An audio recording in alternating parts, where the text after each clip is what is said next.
Le cœur humain est unique. C'est le premier organe développé par un bébé dans l'utérus de sa mère. Le cœur bat avant même que le cerveau ne soit développé. Il est le dernier organe à s'arrêter lorsqu'une personne meurt et en fait, il peut continuer à battre pendant un certain temps lorsqu'il est retiré du corps. Il est le premier et le dernier, le début et la fin. Mais il est plus que cela. Au début des années 1990, une étude scientifique a découvert que le cœur humain contient quelques 40 000 neurones sensoriels, les mêmes que ceux que l'on retrouve dans le cerveau. Grâce à ces neurones, le cœur et le cerveau sont engagés dans un dialogue permanent. Il est communément admis que le cerveau est le centre de la conscience, de la perception et de la pensée, et que, de fait, le dialogue entre le cœur et le cerveau est mené et dirigé par ce dernier. Pourtant, l'étude a montré que le cœur envoyait en fait plus de signaux neurologiques au cerveau que l'inverse. Comme le décrit le scientifique et auteur Greg Braden, notre cerveau reçoit du cœur un grand nombre de ses instructions sur ce qu'il doit faire. Des études montrent que le cœur est capable de penser, de ressentir et d'avoir des émotions par lui-même. En d'autres termes, c'est souvent le cœur qui mène le dialogue avec le cerveau. Grâce aux connexions du système nerveux et aux hormones créées dans le cœur via les informations biomécaniques, des ondes de pression sanguine et via les champs électromagnétiques, le cœur aide à l'expérience sensorielle et au traitement des émotions d'une personne avec le raisonnement et la mémoire. Roland Marcrati, directeur de la recherche de l'Institut des mathématiques du cœur, une organisation à but non lucratif consacrée à l'étude du cœur, l'a exprimé comme suit. Le cœur est un organe sensoriel et agit comme un centre sophistiqué de codage et de traitement des informations qui lui permet d'apprendre, de se souvenir et de prendre des décisions fonctionnelles indépendantes. C'est peut-être pour cela que le célèbre écrivain français Antoine de Saint-Exupéry a dit « Ce n'est qu'avec le cœur que l'on voit clair. Ce qui est essentiel est invisible pour l'œil. » La question qui se pose ici est la suivante. Que voit-il? Qu'est-ce que le cœur est-il capable de voir que le cerveau ne voit pas? Selon le livre des morts de l'Égypte ancienne, l'au-delà est un lieu appelé le champ des roseaux, une sorte d'utopie où il n'y a ni maladie ni déception, où l'on passe ses journées au bord d'un cours d'eau, à l'ombre des arbres, entouré de ceux que l'on a aimés dans la vie. Pourtant, on n'entre pas automatiquement dans le champ des roseaux après la mort. Pour y arriver, il fallait d'abord passer une épreuve à laquelle participe le dieu Anubis. Là, Anubis est assis à côté d'une balance en or.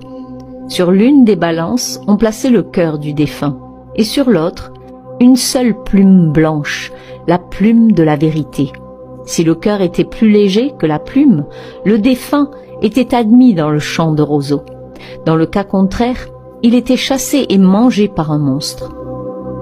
Dans les anciennes traditions chinoises, le cœur était l'empereur de tous les autres systèmes énergétiques, le lieu où l'esprit réside, contenant les pensées et les émotions et traitant les informations sensorielles. Pour les hindous, le chakra du cœur est le point central des 7 chakras qui parcourent le corps de haut en bas. La connexion entre les 3 en haut et les 3 en bas est la véritable voix d'un individu. Pour les cultures aztèques et mayas, le cœur était si important que lors des sacrifices humains, c'est souvent le cœur qui était offert aux dieux. Le christianisme, quant à lui, considère le cœur comme le lieu où commencent les émotions et les désirs, ce qui pousse la volonté d'un individu vers l'action. C'est Jésus qui a dit « Car là où est ton trésor, là aussi sera ton cœur ». De même, le Dieu de l'islam proclame « Le ciel et la terre ne peuvent me contenir, mais je suis contenu dans le cœur de mon serviteur. » Bien entendu, ce type de vision du cœur, cette prééminence parmi les fonctions de l'esprit, du corps et de l'âme, n'est pas confinée aux seuls annales de la religion. Elle était en fait connue de plusieurs des plus grands penseurs de l'Antiquité. Dans la Grèce antique, Aristote a longuement écrit sur le cœur, affirmant « Le cœur est la perfection de tout l'organisme. Par conséquent, Les principes du pouvoir de perception et de la capacité de l'âme à se nourrir doivent se trouver dans le cœur. À l'époque de l'Empire romain, le médecin de philosophie alias Galenus écrivait que le cœur était la pierre angulaire et la source de la chaleur innée par laquelle l'animal est gouverné. Plus tard, au IXe siècle, le philosophe arabe Abu Nars al-Farabi a proclamé que l'organe directeur du corps humain est le cœur. Le cerveau est un organe directeur secondaire subordonné au cœur. Et pourtant, quelque part, l'importance du cœur a diminué, laissant la place au cerveau comme maître et commandant, comme conducteur du dialogue corporel. Comme la science le révèle aujourd'hui, abandonner la primauté du cœur était peut-être une erreur. Il semble que les connaissances qui existaient à travers les cultures et les traditions religieuses pendant la majeure partie de l'histoire de l'humanité aient pu contenir des informations sur les pouvoirs du cœur qui ont été oubliées depuis. Mais quelles informations et quels pouvoirs? Heureusement, la science est en train de nous le révéler. En 2004, une étude menée par l'Institut des mathématiques du cœur a cherché à examiner les pouvoirs mystérieux que le cœur pouvait détenir.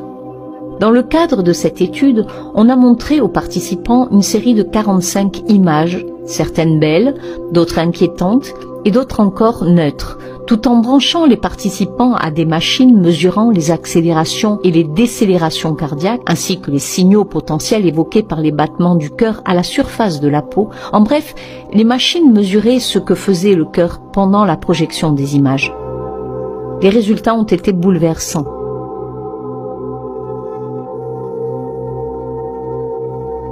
Les chercheurs ont découvert que le cœur réagissait aux photos émotionnellement provocantes, celles qui étaient belles ou dérangeantes, avant même qu'elles ne soient vues. 6 secondes avant la projection des photos, le cœur réagissait à ce qui allait apparaître. D'une certaine manière, le cœur recevait des informations intuitives avant le cerveau et semblait en fait regarder l'avenir. Plus simplement, selon le directeur de l'étude, il apparaît que le cœur a accès à des informations en dehors des limites du temps ou de l'espace. Cela signifie que lorsque quelqu'un a une intuition sur quelque chose, cela peut être plus qu'une métaphore. Peut-être est-ce le cœur qui interagit avec quelque chose qui ne peut être perçu par le cerveau dans les limites normales du temps et de l'espace. Ce pouvoir intuitif, voire la préscience du cœur, a été illustré par la science. Alors, comment utiliser ce pouvoir? En 2011, une étude menée par l'Unité des sciences de la cognition et du cerveau du Medical Research Council à Cambridge, en Angleterre, a posé cette même question. Les chercheurs ont créé un jeu de cartes conçu de manière à ce qu'aucune stratégie évidente ne soit apparente et que les joueurs doivent suivre leur intuition.